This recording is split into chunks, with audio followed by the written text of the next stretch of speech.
അധ്യായം 5. ഞങ്ങൾ വസിക്കുന്ന ഭൗമിക ഭവനം നശിച്ചു പോകുമെങ്കിലും കരങ്ങളാൽ നിർമ്മിതമല്ലാത്തതും ശാശ്വതവും ദൈവത്തിൽ നിന്നുള്ളതുമായ സ്വർഗീയ ഭവനം ഞങ്ങൾക്കുണ്ടെന്ന് ഞങ്ങൾ അറിയുന്നു. വാസ്തവത്തിൽ ഞങ്ങൾ ഇവിടെ നെടുവീർപ്പിടുകയും സ്വർഗീയ വസതി ധരിക്കുവാൻ വെമ്പൽ കൊള്ളുകയുമാണ്. അത് ധരിക്കുമ്പോൾ ഞങ്ങൾ നഗ്നരായി കാണപ്പെടുകയില്ല. ഈ കൂടാരത്തിലായിരിക്കുമ്പോൾ തന്നെയും ഞങ്ങൾ ഉത്കണ്ഠാകുലരായി നെടുവീർപ്പിടുന്നു. മൃത്യുവശകമായത് ജീവനാൽ ഗ്രസിക്കപ്പെടേണ്ടതിന് പഴയത് മാറ്റിക്കളയാനല്ല, പുതിയത് ധരിക്കാനാണ് ഞങ്ങൾ ആഗ്രഹിക്കുന്നത്. ഈ ലക്ഷ്യത്തിനായി ഞങ്ങളെ ഒരുക്കിയത് ആത്മാവിനെ അച്ചാരമായി ഞങ്ങൾക്ക് നൽകിയ ദൈവമാണ്. ഞങ്ങൾക്ക് എല്ലായ്പ്പോഴും നല്ല ധൈര്യമുണ്ട്. ഞങ്ങൾ ശരീരത്തിൽ വസിക്കുന്നിടത്തോളം കാലം കർത്താവിൽ നിന്ന് അകലെയാണെന്ന് ഞങ്ങൾ അറിയുന്നു. എന്തെന്നാൽ ഞങ്ങൾ നയിക്കപ്പെടുന്നത് വിശ്വാസത്താലാണ്, കാഴ്ചയാലല്ല. ഞങ്ങൾക്ക് നല്ല ധൈര്യമുണ്ട്.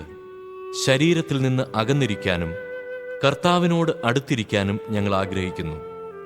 അടുത്തായാലും അകലെയായാലും അവിടുത്തെ പ്രസാദിപ്പിക്കുക എന്നതാണ് ഞങ്ങളുടെ ലക്ഷ്യം. എന്തുകൊണ്ടെന്നാൽ ഓരോരുത്തരും തങ്ങളുടെ ശാരീരികതയിൽ ചെയ്തിട്ടുള്ള നന്മതിന്മകൾക്ക് പ്രതിഫലം സ്വീകരിക്കുന്നതിന് നാം എല്ലാവരും ക്രിസ്തുവിന്റെ ന്യായാസനത്തിന് മുൻപിൽ വരണം. കർത്താവിനെ ഭയമുള്ളതുകൊണ്ട് തന്നെയാണ് ഞങ്ങൾ ജനങ്ങളെ പ്രേരിപ്പിക്കുന്നത്. ഞങ്ങൾ എന്താണെന്ന് ദൈവത്തിനറിയാം. അത് നിങ്ങൾക്കും നന്നായി അറിയാമെന്ന് ഞാൻ വിശ്വസിക്കുന്നു. ഞങ്ങൾ വീണ്ടും ഞങ്ങളെ തന്നെ നിങ്ങളുടെ മുമ്പാകെ പുകഴ്ത്തുകയല്ല. പ്രത്യുത ഹൃദയം നോക്കാതെ മുഖം നോക്കി പ്രശംസിക്കുന്നവർക്ക് ഉത്തരം നൽകാൻ നിങ്ങൾക്ക് കഴിയേണ്ടതിന് ഞങ്ങളെപ്പറ്റി അഭിമാനിക്കാൻ ഒരവസരം നൽകുകയാണ്. ഞങ്ങൾ ഉന്മത്തരാണെങ്കിൽ അത് ദൈവത്തിനു വേണ്ടിയാണ്. ഞങ്ങൾ സമചിത്തരാണെങ്കിൽ അത് നിങ്ങൾക്ക് വേണ്ടിയാണ്. ഒരുവൻ എല്ലാവർക്കും വേണ്ടി മരിച്ചുവെന്നും അതിനാൽ എല്ലാവരും മരിച്ചുവെന്നും ഞങ്ങൾക്ക് ബോധ്യമുള്ളതിനാൽ ക്രിസ്തുവിന്റെ സ്നേഹം ഞങ്ങൾക്ക് ഉത്തേജനം നൽകുന്നു.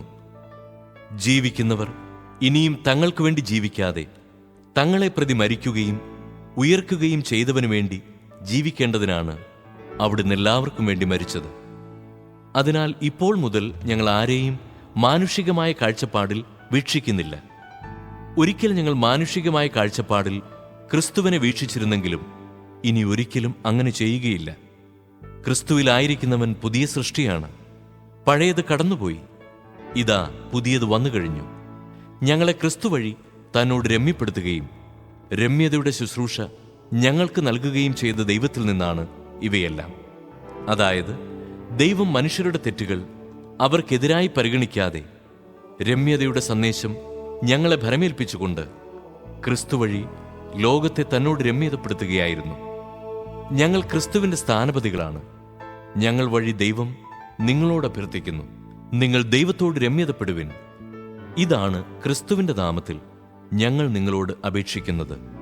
എന്തെന്നാൽ അവനിൽ നാം എല്ലാവരും ദൈവത്തിന്റെ നീതിയാകേണ്ടതിന് പാപമറിയാത്തവനെ ദൈവം നമുക്ക് വേണ്ടി പാപമാക്കി.